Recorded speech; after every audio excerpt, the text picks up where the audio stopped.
Welcome student, this is our lecture number 18 for class 12th physics.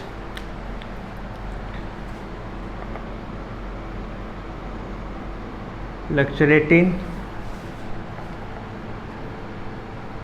class 12th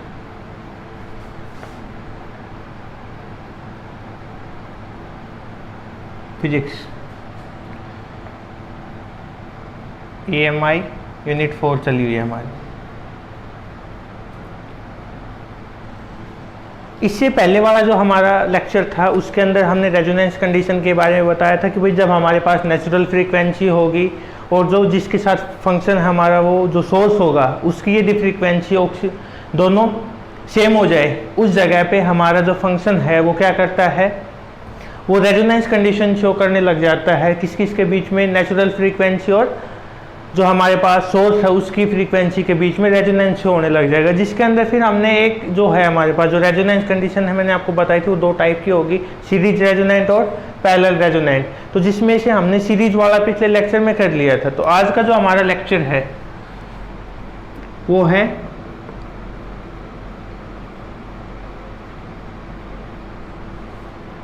parallel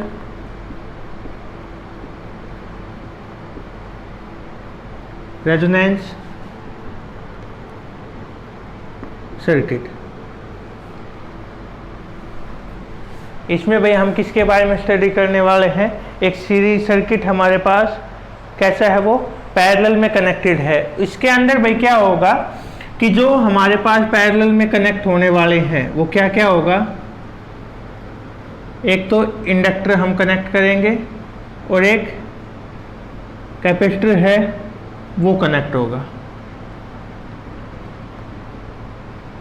ये L और ये C। ये हमारे पास एक सर्किट है जिसके अंदर क्या है भाई, हमने एक इंडक्टर लगा रखा है, एक कैपेसिटर है हमारे पास, दोनों पैरेलल में करंट है, इसके अंदर से एक करंट पास हो रहा है और हम क्या कहेंगे कि हमारे पास जो करंट की वैल्यू है वो मिनिमम होगी एक पर्टिकुलर फ्रीक्वेंसी के लिए। इस सर्किट को हम क्या कहते हैं, पैरेलल रेजोनेंस सर्किट। तो यदि हम लिखें इसके अंदर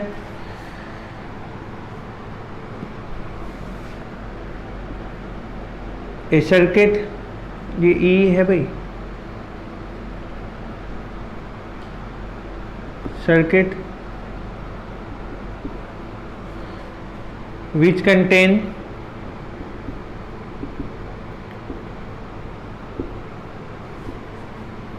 inductor L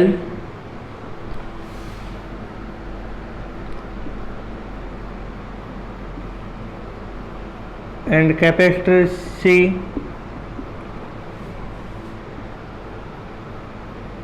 in parallel and which admits minimum current for a particular frequency is called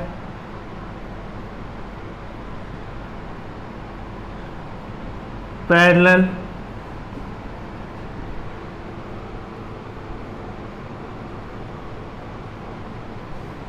resonance circuit.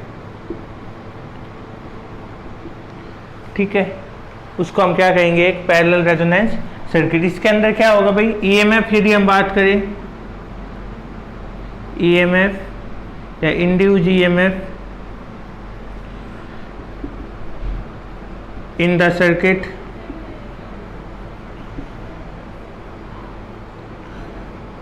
may be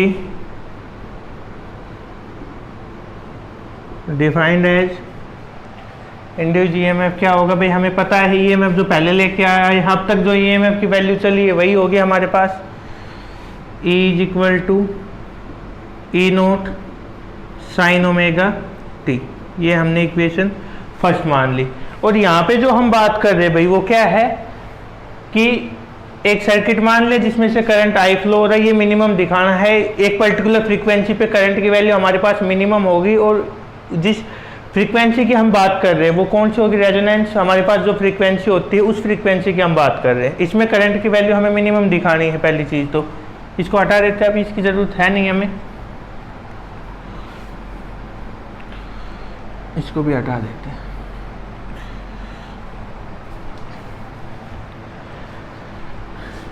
E is equal to E naught sine omega T, ये हमारे पास equation first आएगी। The current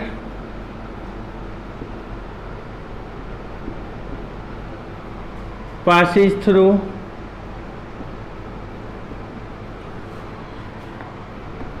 inductor L is given by I is equal to I naught sin E naught upon XL.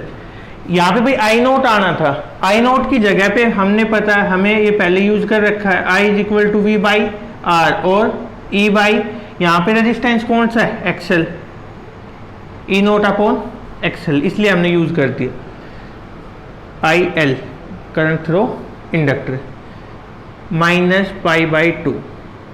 इसको हम क्या लिख सकते हैं भाई, minus E naught upon XL sine omega t, sorry minus pi by two, आगे pi by two minus omega T ये वाला है, और इसकी जगह पे मैं E naught upon XL cos omega t, I L की वैल्यू इक्वेशन 2 आ गया।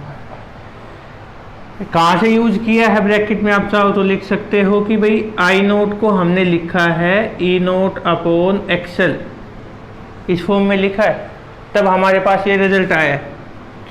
ठीक है, यदि किसी को दिक्कत हो, वैसे आप इतने हमने टॉपिक रिवाइज भी कर लिए, वैसे भी हमने इसीलिए करवाए कि आपको पता हो E naught upon XL sine omega t minus pi by two हमारे पास करंट फ्लोइंग थ्रू इंडक्टर उसकी वैल्यू होती है, इसलिए हमने यहाँ पे यूज किया। नेक्स्ट मैं बात करूँ यहाँ पे the current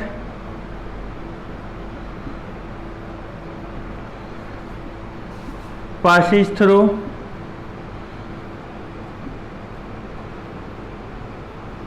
capacitor C is given by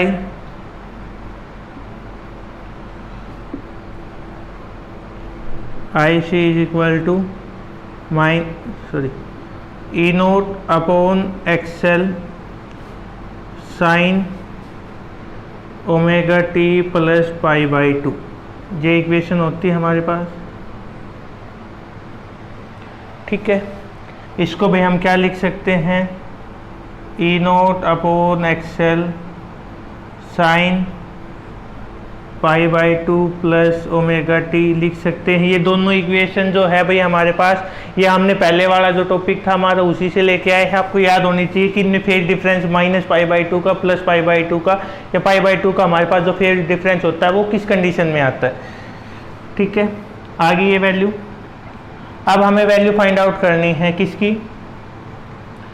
यदि यहाँ से मैं टोटल अच्छा पहले इसको चेंज कर लेते एक बार, E naught upon XL cos omega T, ये इक्वेशन कौन से आ गई भाई हमारे पास, थर्ड इक्वेशन आ गई, ये आई सी की वैल्यू। वी नो दैट यदि हमारे पास कोई भी सर्किट है वो पैरेलल में होता है, we know that I is equal to I L plus I C, value put करो इसके अंदर, E naught minus E naught XL cos omega t plus E naught by XL, ये भी क्या है कोस ओमेगा टी। भाई ई नोट और कोस omega T दोनों में से कि भाई एक्स ही आएगा, एक सेकंड चेंज कर लो, यहाँ पे एक्स ही आएगा,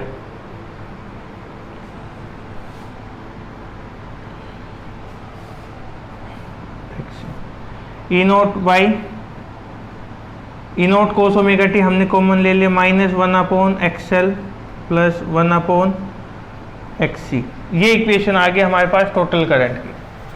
ठीक है, ये XC आएगा भाई, इधर पहले लिख दिया था, लेकिन इसको तो थोड़ा ध्यान रखना। अब हमारे पास जो वैल्यू आई है, जो वैल्यू करंट की आई है, ये वैल्यू मिनिमम कब होगी? जो हमारे पास वैल्यू आई है, रेजोनेंस फ्रीक्वेंसी यदि हम फाइंड आउट कर रहे हैं, उसके लिए हमारी जो ये वैल्यू है मिनिमम होनी चाहिए, मतलब आई की वैल्यू 0 होनी चाहिए। क्या लिखेंगे हम? For resonance frequency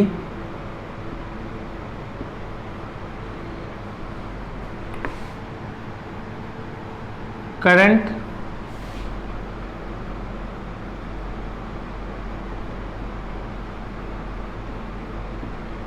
should be minimum,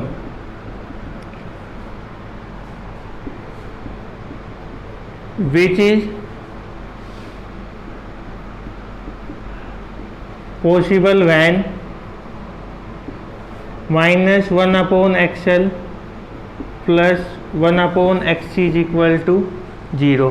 और ये वैल्यू है, ये हमने 0 के इक्वल दिखा दी है, नेगेटिव है, इसको उस साइड लेके जाएंगे तो प्लस हो जाएगा, मतलब 1/XC is equal to 1/XL। इसको हम क्या लिख सकते हैं? XL is equal to XC। इस तरीके से ये XL और XC है भाई, इस तरीके से हम इसको लिख सकते हैं। अब हमें क्या करना है, इसकी वैल्यू पता है हमें, ओमेगा L, इसकी 1/ओमेगा C। ये वैल्यू कहाँ से आई है? ये वैल्यू XL और XC की जो वैल्यू हम पहले भी यूज करते आए हैं। और यहाँ पे जो फ्रीक्वेंसी है वो कौन सी हम बात कर रहे हैं भाई? ये भी एंगुलर फ्रीक्वेंसी रेजोनेंस कंडीशन वाली। ठीक है, इसको हटा देते हैं भाई।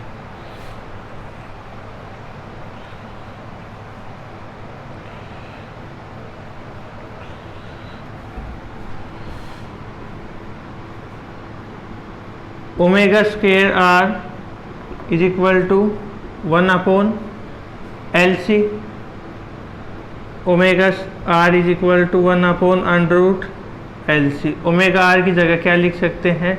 2 पाई इज इक्वल टू, और इसकी वैल्यू यदि हम निकालेंगे तो 2 पाई√LC। ये वैल्यू आ गई हमारे पास, किसकी है? फ्रीक्वेंसी की। किसकी वैल्यू है? फ्रीक्वेंसी की वैल्यू है। और कौन सी फ्रीक्वेंसी भाई? रेजोनेंस फ्रीक्वेंसी हमारे पास किसके लिए? पैरेलल सर्किट के लिए। लिख सकते हैं ये भी लास्ट में। 3 तक हो गई थी इसको equation 4। Equation 4 is the resonance frequency for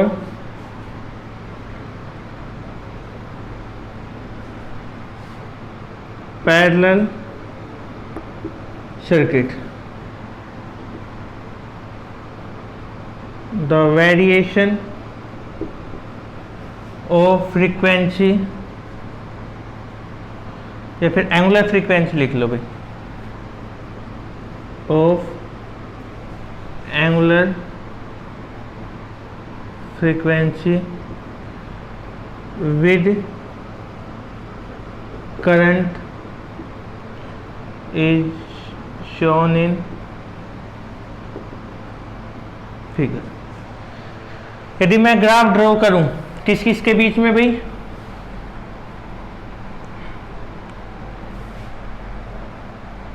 यदि हम ग्राफ ड्रॉ करें, एंगुलर फ्रीक्वेंसी का वेरिएशन शो करें हम, तो वो कुछ इस तरीके का होता है। यहाँ पे उल्टा चलेगा हमारे पास, इस तरीके से आप इसको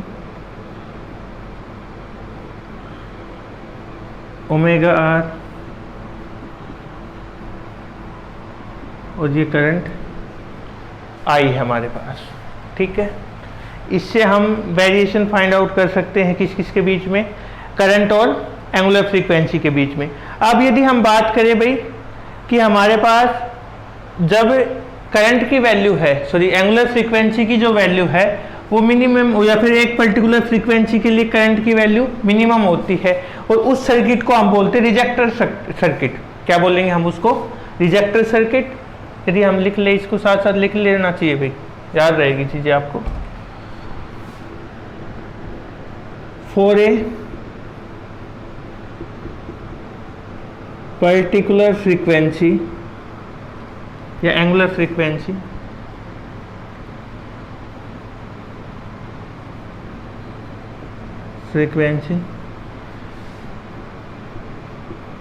the value of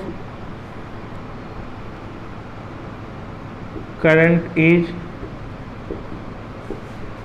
minimum।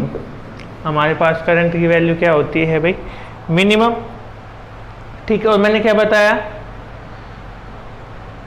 कि उस सर्किट को हम क्या बोल सकते हैं, दूसरा नाम क्या हो सकता है उसका?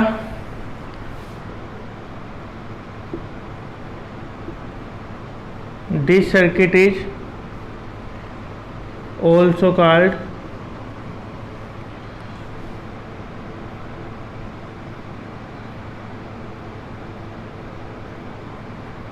Ejector circuit.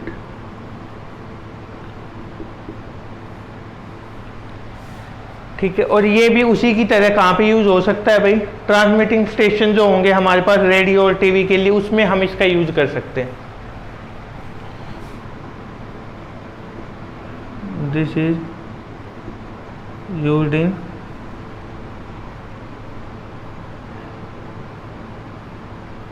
Transmitting circuit of TV and radio, उसमें हम इसका यूज कर सकते हैं। ठीक है। तो ये था भाई हमारे पास एक रेजोनेंस कंडीशन, जो कौन सी सर्किट के लिए है? एक ऐसी सर्किट हमारे पास जो क्या कंटेन कर रही है, जिसमें एक इंडक्टर है हमारे पास, एक कैपेसिटर है, उस टाइप की हमारे पास सर्किट है, और इसके अंदर दोनों पैरेलल में कनेक्टेड है। तो मैं क्या कहूँगा कि हमारे पास भाई वो पर्टिकुलर फ्रीक्वेंसी उस जगह पे काम करेगी जब हमारे पास दोनों की वैल्यू क्या हो, इसमें जो करंट की वैल्यू है वो मिनिमम हो। और करंट की वैल्यू हमने बताया भाई, करंट की वैल्यू तो मिनिमम तब होगी जब हमारे पास 1 जो एक्सएल माइनस का प्लस में 1 एक्सिस की वैल्यू क्या हो जाए? 0, तब हमारे पास करंट की वैल्यू मिनिमम होगी। पहले हमने इंडक्टर और कैपेसिटर के लिए जो करंट की वैल्यू हम आज तक पढ़ते आए थे, आज तक का मतलब है जो पिछले वाले टॉपिक में हमने पढ़ी थी, वो यूज की थी। वहां से ये दोनों result is equal to 0 put किए, एक्सएल की वैल्यू को इधर लेके आए, वो पॉजिटिव होगी। दोनों की वैल्यू से हमें ओमेगा आर और न्यू आर की वैल्यू हमने फाइंड आउट कर ली। रेजोनेंस फ्रीक्वेंसी थी हमारे पास। रेजोनेंस फ्रीक्वेंसी आने के बाद हमें पता लगी, ग्राफ से भी पता लग रहा है कि इस पर्टिकुलर फ्रीक्वेंसी के लिए हमारे पास करंट की वैल्यू क्या है? मिनिमम है। ये वाली साइड है, ये फ्रीक्वेंसी को रिप्रेजेंट करती, उधर वाली करंट को रिप्रेजेंट करती है। ठीक है। तो आप कर सकते हो। एक टॉपिक शायद और रहता है, उसके बाद हमारा ये वाला पोर्शन कंप्लीट, 2-3 टॉपिक और बचते, फिर हमारी ये यूनिट भी कंप्लीट। उसके बाद हम इसके न्यूमेरिकल करेंगे। Thank you.